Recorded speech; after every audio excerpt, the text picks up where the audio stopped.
Ah, todo esto que tienen ustedes en las manos, vimos la introducción, para mí ya está modificado. Esto lo hice antes de tener la lectura que hemos tenido incluso aquí y de las reflexiones, ¿sí? Entonces cambia por completo. Una de las cosas que podemos decir del libro en sí, es que es un libro de referencia para autores universales, es decir, autores de otras culturas, de otros países. Es una referencia en cuanto al tipo de escritura. Y entonces, basándose en el texto de Cantares, otros han compuesto otras poesías más o menos del mismo tinte, ¿no? Pero el Cantar de los Cantares, vamos, es una referencia como poesía, ¿sí? Es una referencia, y entonces hay otros autores que se han basado en ella, en este escrito, para hacer sus propias composiciones. No que lo estén copiando, sino que toman la idea para hacer sus propios escritos, su propio desarrollo sobre el amor o incluso sobre el asunto de erotismo. Entonces, el Cantar de los Cantares es una referencia. Su autor, tradicionalmente se atribuye a Salomón, pero después de la lectura que hemos hecho, es muy difícil sostener esa posición de que su autor sea Salomón. La única posibilidad de que su autor sea Salomón es que sea un reconocimiento a la que se le fue. Recuerden que el libro habla de precisamente que Salomón, hay un intento de seducción de parte de Salomón para hacer a la mujer parte de su harem. Pero al final ella le dice no, marca la raya y dice yo hago con mi vida y entrego mi amor a quien yo quiero, así de que no es por ahí. Así que si es Salomón su escritor, entonces es un tributo a la que se le fue. ¿Sí me entiende la idea? Si es que es él. Sin el reconocimiento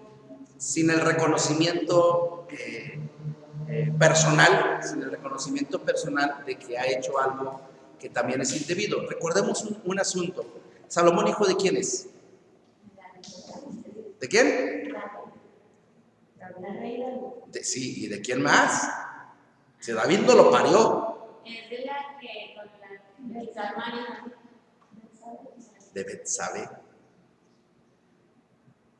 ¿Sí? Hay un concepto que es el pecado generacional, ¿sí? Que el pecado de los padres, los hijos lo van repitiendo, ¿sí? Él es hijo de David, sí, pero también de Betsabé, la que fue mujer de Urías, mujer que David tomó sin tener derecho. Entonces, volvemos otra vez al punto de que está repitiendo, ¿sí? Lo que el libro nos está diciendo, Cantares nos está diciendo, es que Salomón está repitiendo la experiencia del papá, de tomar una mujer que no es suya, que ya está casada. La diferencia aquí es que si bien Betsabé accedió, la sulamita o sunamita, ¿sí?, dice no. Pero lo que podemos ver aquí es una repetición de ese pecado. Si Salomón es su escritor, Salomón está haciendo un tributo a esta mujer porque tuvo el valor de decirle no. Sin embargo, no está reconociendo que lo que está haciendo está mal. Recordemos, es parte de su cultura. El rey tiene el derecho de hacer lo que quiera, tomar la mujer que quiera. Entonces no es algo que a él le parezca problemático. Esto es si David es su autor, ¿sí? Si David no es su autor, si Salomón no es su autor, ¿quién pudo haber sido su autor?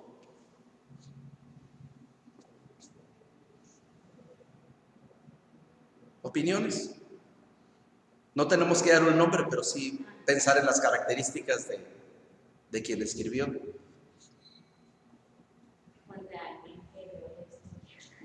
Alguien que conoció la historia, entonces pudieran ser varias posibilidades. Uno, la mujer misma. Ahora, el personaje principal es ella. Ella empieza hablando y ella termina, ¿sí? Es ella quien va llevando toda la historia, quien va contando la historia. Entonces, cabe la posibilidad de una mujer. No tenemos indicios, ¿sí? Pero definitivamente es alguien que tuvo que haber vivido muy de cerca esta experiencia. Ahora, si es ella,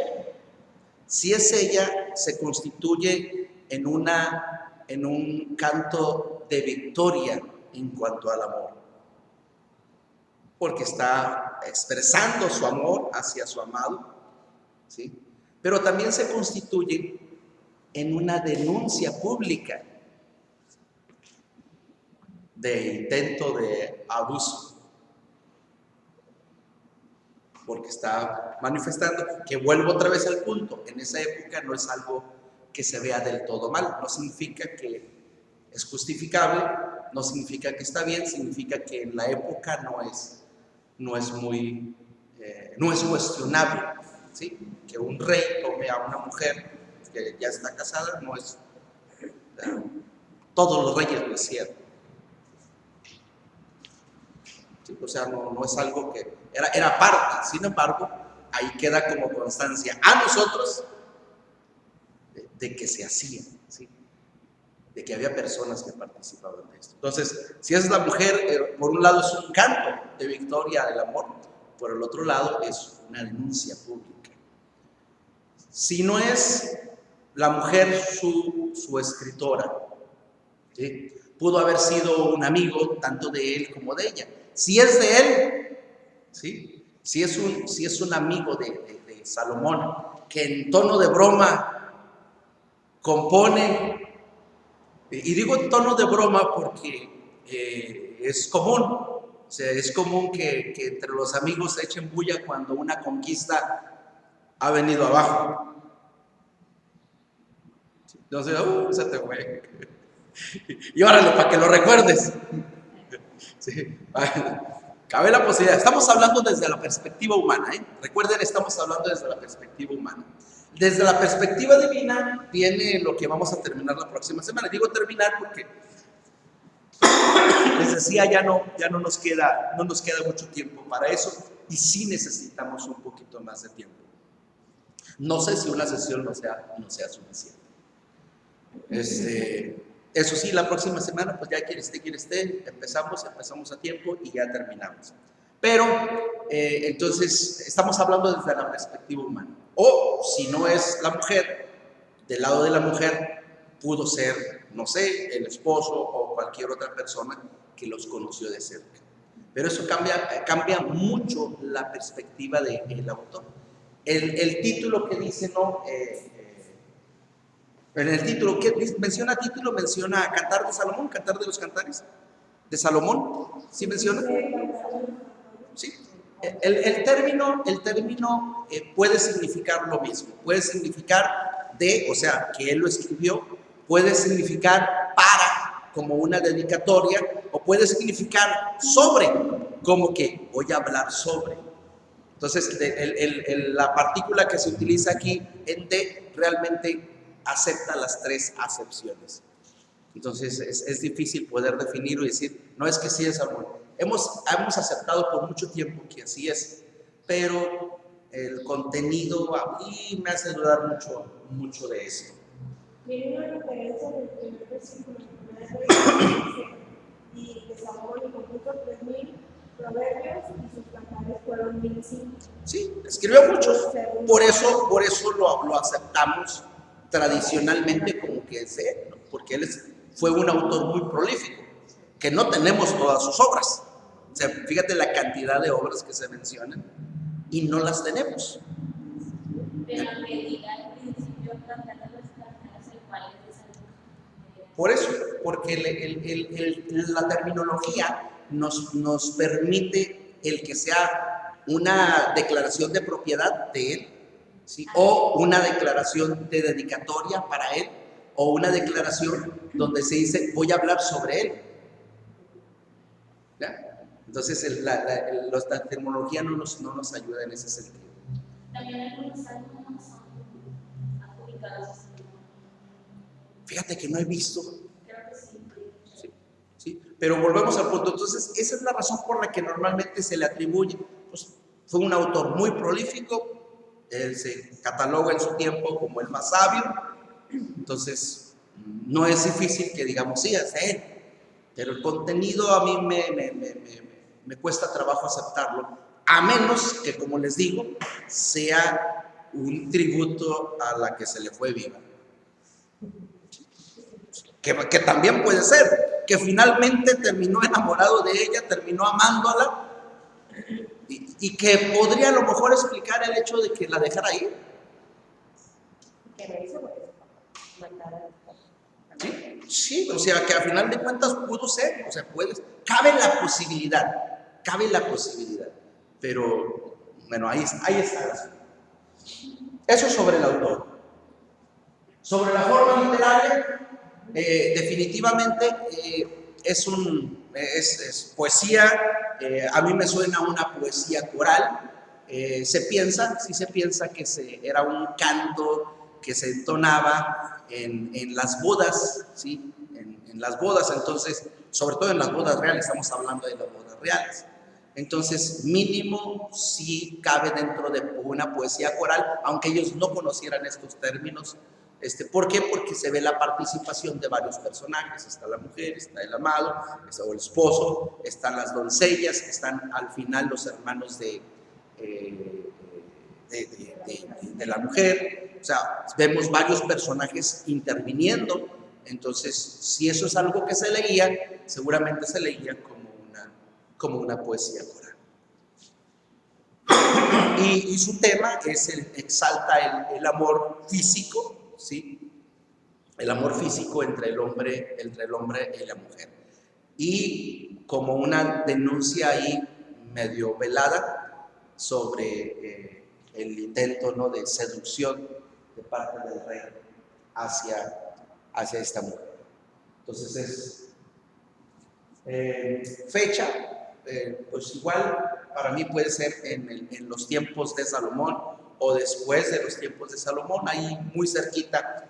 Nuevamente es en la época de oro de Israel, y es cuando predominan, ¿no?, la ciencia, la literatura. Siempre en el apogeo de toda cultura es donde predomina, de todo imperio predominan las artes, se desarrollan las artes. Entonces, esa es la cumbre de Israel, no me parece extraño. Y bueno, hablando de la interpretación, para mí debe tener una interpretación literal, describe el amor, es parte de lo que vamos a estar reflexionando en el siguiente domingo, ¿no? No sé si les quedó duda en cuanto a qué es una alegoría. Me mencionaba Esmeralda que habían preguntado sobre eso, no sé si nos quedó claro qué es una alegoría. Una alegoría es una figura literaria, ¿sí? Una representación. O sea, vamos, la interpretación alegórica dice que esa es una representación del amor de Dios y su pueblo, ¿sí? Entonces, lo que le decía a Miguel la vez pasada, tocante a ese punto, es que es muy difícil por las descripciones que se hacen. En una alegoría, cada elemento tiene un significado. O sea, por ejemplo, conocemos la alegoría de la vid, ¿sí? Yo soy la vid, vosotros los pámpanos, ¿sí? El que permanece en mí y yo en él, lleva mucho fruto. Yo soy la vid, mi padre es el labrador. Si se fijan, cada uno de los elementos, el Padre, Dios, es el labrador, es el que cultiva, es el que cuida, es el que planta, ¿sí? La vid es Jesucristo. Las ramas son los discípulos. Sus frutos, pues es la obra, es la acción, es el resultado de lo que están haciendo los discípulos, ¿sí? Las ramas que son cortadas, las hojas que son podadas, es lo malo que es necesario ser echado. ¿Ya? Cada elemento en una alegoría, en la figura, cada elemento tiene un significado. Entonces aquí sería muy difícil darle un significado a cada elemento de la descripción de la mujer, de la descripción del hombre, y de su relación, Entonces, alegórica es que tiene un significado. que cada elemento representa una verdad. Entonces, ¿qué representan los senos de la mujer? ¿Sí me entienden? O sea, en los términos de esa relación de Dios. Entonces, es muy difícil. Y ya estaba leyendo otros comentarios, ¿no? Me encontré por ahí un comentarista, no cristiano, pero concuerdo con él en lo que dice, de que se ha tratado de minimizar el aspecto erótico, y entonces se trata de dar un significado a cada parte. Dice, pero ahí les van algunas. Hoy yo no voy a comentar nada más voy a poner el texto bíblico y lo que los mismos comentaristas bíblicos que creen en alegorías ponen. Y pues nada que ver. Entonces tú vas leyendo ese texto bíblico, que es el de Cantares, y los comentarios alegóricos, y pues, ¿cómo empatas? No es posible empatar. O sea, no es posible empatar. Entonces, hablar de la alegoría es irnos muy allá. Ahora, la alegoría, la tendencia hacia la alegorización, hacia una interpretación simbólica, tiene que ver con nuestro rechazo hacia el erotismo y la sexualidad. O sea, nos cuesta trabajo que la Biblia pueda hablar de algo así tan abiertamente. Y entonces lo espiritualizamos. Le damos un significado espiritual, y entonces el varón es el Dios y la mujer representa la iglesia o su pueblo. Entonces tratamos de espiritualizarlo para velar un poquito, para poner un velo hacia ese erotismo explícito que aquí viene. Entonces es más una cuestión de temor, es que cómo es posible que la Biblia mejor lo espiritualizamos. Realmente ese es lo que está pasando. Pero aquí hay una descripción literal de los cuerpos del hombre, de la mujer, y la relación que existe entre ellos. Por el otro lado es muy difícil poner a la iglesia y al pueblo de Dios en el papel de la mujer, porque aquí vemos a la mujer luchando por su amor. Y en la historia de la humanidad, el hombre no lucha por su amor, hablando de Dios. El hombre tiene que venir y ser buscado, y ser rescatado, porque su tendencia es ir hacia el mundo. ¿Sí? El juicio de Dios siempre hacia su pueblo es: ustedes me han engañado, se han ido tras otros dioses. Más adelante vamos a ver Oseas, si un día llegamos ahí, porque a este ritmo. Pero Oseas es muy gráfico, ¿sí? Oseas es muy gráfico porque representa la infidelidad de Israel en la infidelidad de la esposa de Oseas hacia Oseas, de la esposa del profeta. Entonces, ¿y qué les dice? Ustedes me han engañado, se han ido tras otros. Y esa es la historia del hombre. Y esa es la historia del pueblo de Dios. Pero Dios no es fiel, no mantiene su fe y su fidelidad y su integridad a toda costa. No, al contrario, vemos al ser humano y a la iglesia y al pueblo fallando. Dios tiene que venir a su encuentro. Y aquí lo que vemos, que incluso el varón tiene un papel muy pasivo. Ella lo está llamando: ven por mí. Y lo sale a buscar. Y de repente el hombre allá aparece y sí la está hablando, pero es medio tímido. Su participación es muy tímida. Sí, toca la puerta, ya estoy aquí, salte, vente. Pero no hiciste. Se va. O sea, es una participación muy tímida. ¿Sí? Es una participación muy tímida la del varón. Entonces, no cabe una descripción alegórica del pueblo de Dios, porque no nos describe. Esa es la realidad. A lo mejor el ideal, y así debíamos de luchar y mantener fieles al Señor hasta la muerte. La verdad es, como ideal está bien, como realidad, estamos lejos, fallamos constantemente al Señor. Entonces es muy difícil sostener. Quienes la sostengan, pues son libres, ¿no?, de sostener y creer que esto, pero no podemos ignorar que ahí hay una descripción gráfica y muy explícita de la relación hombre y mujer, relación física hombre y mujer. Eso es algo que no podemos ignorar. Y aun cuando fuese una alegoría, no puedes ignorar la realidad, ¿sí? Se describe al hombre y a la mujer en una relación erótica. Entonces, eso es lo que menciona la interpretación de la alegoría. El hecho de que haya sido considerado como herética por muchos siglos no significa que sea una herejía, significa que es la forma en la que los estudiosos de la Biblia, los líderes de la iglesia, trataban de protegerse porque no podían aceptar esta realidad del erotismo en la Biblia. Y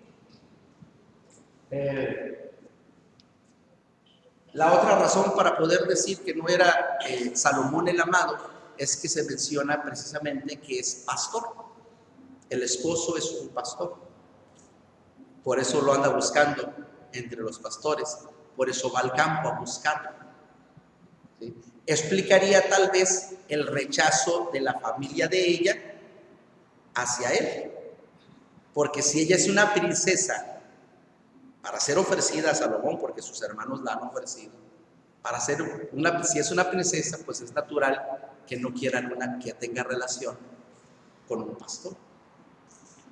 Entonces, otro elemento más que tal vez no habíamos notado, ¿sí? La lucha de clases, ¿sí? La lucha de clases. Y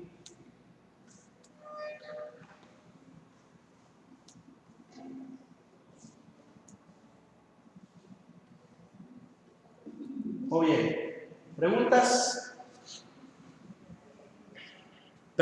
comentarios.